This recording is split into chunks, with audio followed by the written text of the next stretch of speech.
Welcome everyone. This is lecture 59 and 60 of business law, and the ongoing topic is contracts of bailment and pledge. Under this topic, we are going to discuss the second last subtopic of this chapter, that is finder of goods and types of lien. So let's begin. Finder of goods. What is finder of goods? Goods का खोज करता, जो goods को find करता है, goods की खोज करता है, उसे आप फाइंडर ऑफ गुड्स कहते हैं। फाइंडर ऑफ गुड्स को हमने बेलमेंट के चैप्टर के अंडर क्यों डिस्कस करना है? क्योंकि जो फाइंडर ऑफ गुड्स है वो एक तरह से बेली की स्थिति पर आ जाता है। देखिए, फाइंडर ऑफ गुड्स का जो क्वेश्चन है वो 5 मार्क्स के लिए बहुत इंपॉर्टेंट है। शॉर्ट नोट्स में आ जाता है ये कि define finder of goods and discuss the rights and duties of the finder of goods. इस तरह से क्वेश्चन बन जाता है। और अगर आपको ध्यान हो, हमने फाइंडर ऑफ गुड्स के बारे में डिस्कशन करी थी जब हमने इम्प्लाइड कॉन्ट्रैक्ट का चैप्टर डिस्कस किया था। इम्प्लाइड कॉन्ट्रैक्ट वाले चैप्टर में हमने फाइंडर ऑफ गुड्स की डिस्कशन ऑलरेडी की हुई है। यहाँ बेलमेंट में भी हम इस टॉपिक को इसलिए डिस्कस कर रहे हैं क्योंकि फाइंडर ऑफ गुड्स जो है वो एक तरह से बेली की पोजीशन पर आ जाता है। सो जो फाइंडर ऑफ गुड्स है वो कौन है? वो एक ऐसा व्यक्ति है जिसको किसी अन्य व्यक्ति की गुड्स की प्राप्ति हो जाती है। ऐसे गुड्स जो कि किसी और पर्सन को बिलोंग करते हैं, ऐसे गुड्स यदि आपको मिल जाते हैं जो आपके नहीं हैं, किसी और व्यक्ति के हैं, लेकिन आपको कहीं से मिल गए हैं, तो आप फाइंडर ऑफ गुड्स हैं। आप गुड्स के खोज करता है।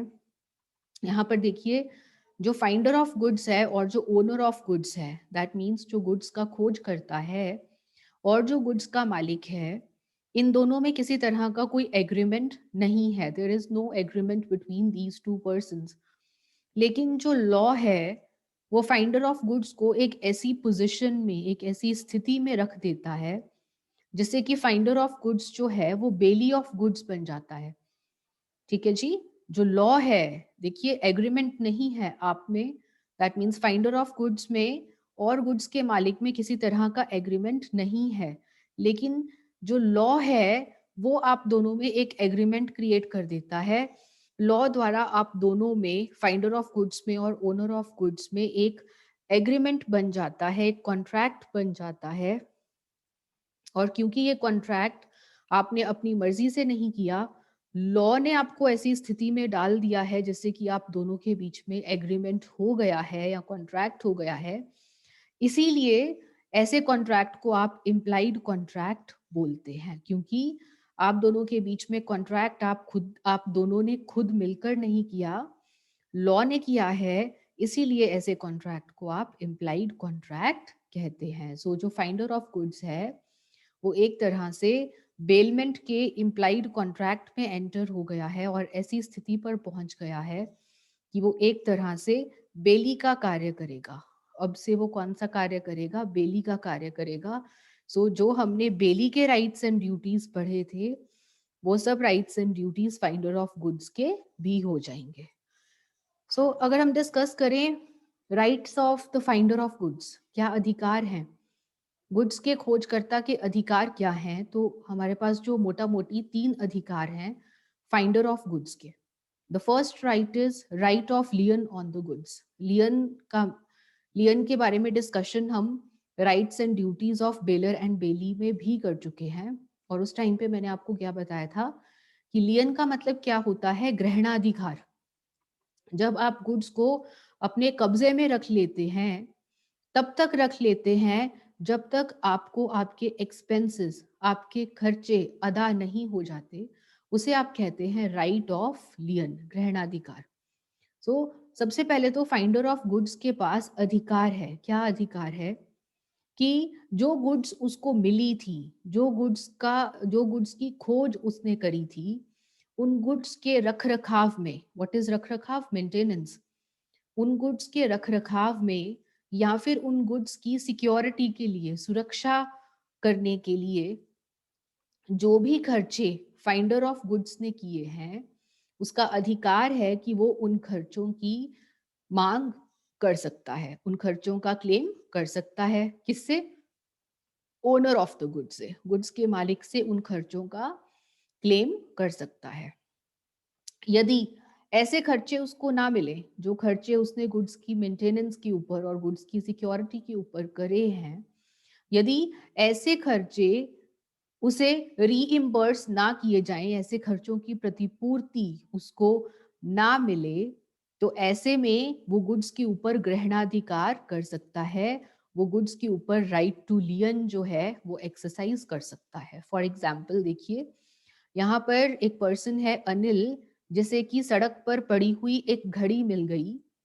क्योंकि घड़ी टूटी हुई थी तो अनिल ने उस घड़ी की मरम्मत करवाई, रिपेयर करवाई, उस घड़ी की रिपेयर करवाई, और घड़ी को रिपेयर करवाने में उसके 50 रुपीज खर्च हो गए। अब अनिल का राइट क्या है कि जब असली मालिक, जो घड़ी का मालिक है, वो उससे घड़ी वापस मांगेगा, तो ये 50 रुपीज अनिल घड़ी के मालिक से प्रतिपूर्ति के लिए मांग कर सकता है। और यदि उसे इन 50 रुपीज की रीइम्बर्समेंट ना मिले, तो ऐसे में वो गुड्स अपने कब्जे में रख सकता है, वो गुड्स ओनर को देने से मना कर सकता है जब तक उसे अपने खर्चों की भरपाई ना मिल जाए। This is the first right of the finder of goods. अब सेकंड राइट क्या है? Right to sue for reward. इनाम के लिए वो मुकदमा कर सकता है। देखिए, मेरे गुड्स जो है वो कहीं पे गुम हो गए हैं, और क्योंकि वो बहुत ज़रूरी थे, इसलिए मैंने एक अनाउंसमेंट करी, एक ऐलान किया कि जो पर्सन भी मुझे मेरे गुड्स वापस करेगा, मैं उसे इनाम दूंगी। सो जैसे ही ये अनाउंसमेंट हुई, ये अनाउंसमेंट देखने के बाद आप में से किसी एक को मेरे वो गुड्स मिल गए, तो यहाँ पर आप मेरे गुड्स को मुझे वापस करने से मना कर सकते हैं जब तक मैं आपको ऐलान किया गया गिफ्ट, जो अनाउंस किया गया गिफ्ट है, रिवॉर्ड है, इनाम है, जब तक वो मैं आपको नहीं दे देती, तब तक आप गुड्स को अपने कब्जे में रख सकते हैं। ना ही आप सिर्फ गुड्स को अपने कब्जे में रख सकते हैं, बल्कि इनाम के लिए मेरे ऊपर मुकदमा भी कर सकते हैं। सो यहाँ पर देखिए कि गुड्स के मालिक ने गुड्स की खोज के लिए जिस इनाम का प्रस्ताव रखा है, उस इनाम को पाने का अधिकार होता है फाइंडर ऑफ गुड्स का। और जो गुड्स का खोज करता है वो ना सिर्फ इनाम के लिए स्यू कर सकता है, बल्कि जब तक उसे इनाम नहीं मिल जाता तब तक वो गुड्स को अपने कब्जे में रख सकता है। लेकिन यहाँ पर जरूरी क्या है कि गुड्स उसे तब मिली होनी चाहिए जब अनाउंसमेंट हो चुकी हो। अनाउंसमेंट हो जाने के बाद उसे गुड्स मिली होनी चाहिए। यदि अनाउंसमेंट होने से पहले, यदि इनाम की घोषणा से पहले उसे गुड्स मिल चुकी हैं, तो ऐसे में वो इनाम के लिए सीयू नहीं कर सकता। ठीक है जी। सो यहाँ पर जरूरी बात क्या है कि जिस टाइम पे इनाम की घोषणा की गई है, इनाम की घोषणा करने के बाद आपको गुड्स मिली होनी चाहिए, तभी आप मेरे ऊपर मुकदमा कर पाओगे। The third right of the finder of goods is right for sale of goods. Goods को बेचने का अधिकार है। कब बेच सकता है वो गुड्स को? यदि उचित प्रयासों के बावजूद उसने रीजनेबल एफर्ट्स कर लिए, हर तरह के प्रयास कर लिए, लेकिन जो गुड्स का मालिक था वो उसे नहीं खोज पा रहा है, या फिर सारे एफर्ट्स करने के बावजूद भी जो गुड्स का मालिक है वो उसे उसके खर्चों की प्रतिपूर्ति, उसके खर्चों की रीइम्बर्समेंट नहीं देता है, तो ऐसे में जो फाइंडर ऑफ गुड्स है उसका अधिकार है कि वो गुड्स को बेच सकता है और अपने खर्चे निकाल सकता है। लेकिन यहाँ पर कुछ शर्तें हैं। हर केस में वो गुड्स को नहीं बेच सकता। कुछ शर्तें हैं जिन शर्तों के आधार पर ही वो गुड्स को बेच सकता है, अन्यथा नहीं बेच सकता। क्या शर्तें हैं? फर्स्ट ऑफ ऑल, गुड्स इस तरह के होने चाहिए कि उनको खराब होने का खतरा है। They are in the danger of perishing. अगर गुड्स को ना बेचा गया तो वो गुड्स खराब हो जाएंगे। गुड्स की नेचर ऐसी होनी चाहिए, जैसे वेजिटेबल्स हैं, सब्जियां, फल सब्जियां, ये ऐसे हैं कि इनकी लाइफ 3 4 5 दिन, मैक्सिमम 7 डेज है। सो अगर आपको कोई ऐसी गुड्स मिली हैं जो कि जल्दी खराब हो जाएंगी, और आप गुड्स के मालिक को नहीं खोज पा रहे हैं, या गुड्स का मालिक आपको आपके खर्चों की भरपाई नहीं कर पा रहा है, और गुड्स पेरिशेबल नेचर के हैं, खराब होने का खतरा है उन्हें, तो ऐसे केस में आप गुड्स को बेच सकते हैं। Second, if the charges of the finder amounts to 2/3 of the value of goods. एक ऐसी वस्तु आपको मिली जो कि मान लीजिए 100 रुपए की थी, और 100 रुपए की गुड्स के ऊपर 2/3 का तो आपका खर्चा हो गया। 2/3 का मतलब क्या हुआ?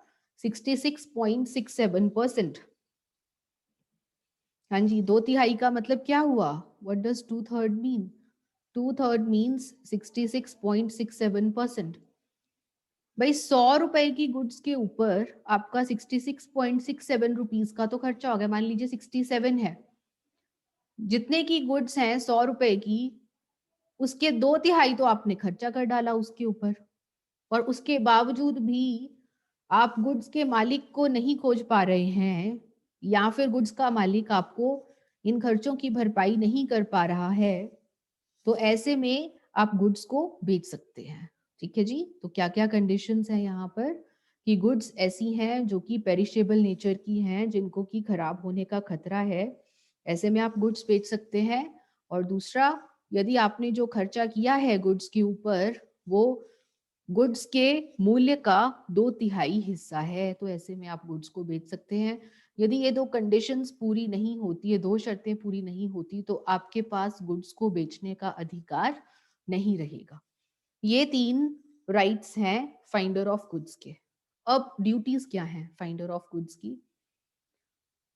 क्या कर्तव्य हैं यदि आपको गुड्स मिले हैं कहीं से, जो कि किसी और व्यक्ति को बिलोंग करते हैं, किसी और व्यक्ति के गुड्स हैं और आपको कहीं से मिल गए हैं, तो क्या कर्तव्य हैं आपके?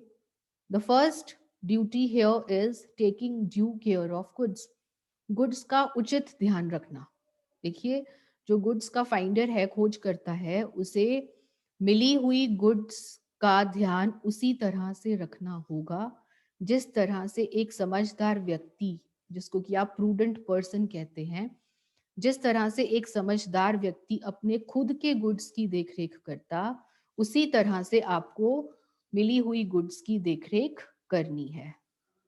दूसरा, फाइंडर ऑफ गुड्स का कर्तव्य है कि वो गुड्स के मालिक को ढूंढे, गुड्स के मालिक की खोज करे और उन गुड्स को वापस करे। Third, returning the goods to the owner. जैसे ही मालिक मिल जाता है, उन गुड्स को वापस करने का कर्तव्य है उसका।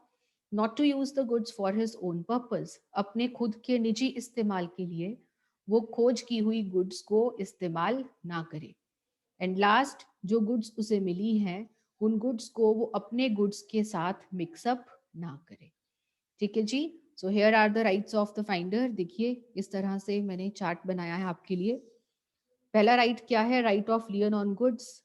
गुड्स के ऊपर ग्रहणाधिकार है उसका। Right to sue for reward. इनाम के लिए, इनाम के लिए मुकदमा कर सकता है। Right for sale of goods. Goods को बेचने का अधिकार है उसका, लेकिन गुड्स को वो तभी बेच सकता है यदि दो शर्तें पूरी होती हैं। पहली शर्त क्या थी? जो गुड्स हैं उनको खराब होने का खतरा है, या फिर जो गुड्स हैं उनके ऊपर आप जो खर्चा कर चुके हैं वो गुड्स के मूल्य का 2/3 भाग है। And what are the duties of the finder of goods? Goods का उचित ध्यान रखना, taking due care of the goods, उसी तरह से गुड्स का ध्यान रखना जैसे कि आप अपने गुड्स का ध्यान रखते। Finding the owner of goods, goods के मालिक को ढूंढना। Third, returning the goods to the owner, जैसे ही मालिक मिल जाए गुड्स की वापसी करना। Not to use the goods for own purpose, goods को अपने खुद के इस्तेमाल के लिए, खुद के निजी इस्तेमाल के लिए यूज ना करना। Not to mix the goods with own goods, अपनी गुड्स के साथ खोज की हुई गुड्स को मिक्स ना करना, मिश्रित ना करना। So this is the topic of finder of goods. अब नेक्स्ट सब टॉपिक है हमारा इस सेशन का लियन. लियन क्या है? लियन का क्वेश्चन भी आपका शॉर्ट नोट्स में बनता है 5 मार्क्स में. सो लियन का मतलब क्या है? लियन मीन्स ग्रहणाधिकार. Lien means the right of a person to retain something which is in his possession. जो वस्तु आपके कब्जे में है, उस वस्तु के ऊपर उस वस्तु को ग्रहण करके रखने का अधिकार तब तक, कब तक? जब तक आपका जो कर्ज है वो चुकता ना हो जाए, या फिर जब तक जो क्लेम आप कर रहे हैं, जो मांग आप कर रहे हैं, जब तक वो मांग आपकी पूरी ना हो जाए, तब तक आप अन्य व्यक्ति के गुड्स को अपने कब्जे में जो रखने का अधिकार है उसे आप कहते हैं लियन. सो यहाँ पर देखिए, पोजेशन जरूरी है. पोजेशन का मतलब क्या है? कब्जा जरूरी है. यदि एक बार गुड्स आपके कब्जे से निकल गए, एक बार गुड्स आपके हाथ से निकल गए, तो आप राइट ऑफ लियन एक्सरसाइज नहीं कर सकते. एग्जाम्पल देखिए, मिस्टर ए ने अपना सूट दिया ड्राई क्लीनर को ड्राई क्लीन होने के लिए. जो ड्राई क्लीनर है उसने सूट को ड्राई क्लीन करके रख दिया, लेकिन ड्राई क्लीनर के पास सूट के ऊपर कब्जा रखने का अधिकार है तब तक जब तक मिस्टर ए ड्राई क्लीनर को उसके खर्चे की भरपाई ना करते. ठीक है जी. लेकिन एक बार मान लीजिए कि ड्राई क्लीनर के हाथ से सूट निकल गया, सूट निकल गया, उसने सूट वापस कर दिया, लेकिन उसके खर्चों की भरपाई नहीं हुई थी, उसने जो पोजेशन है वो लूज कर दिया. दैट मीन्स जो कब्जा था वो उसके हाथ से चला गया. तो एक बार कब्जा अगर उसके हाथ से चला जाए तो फिर वो ग्रहणाधिकार एक्सरसाइज नहीं कर सकता, वो राइट ऑफ लियन एक्सरसाइज नहीं कर सकता. सो यहाँ पर जो पोजेशन है that is of foremost importance.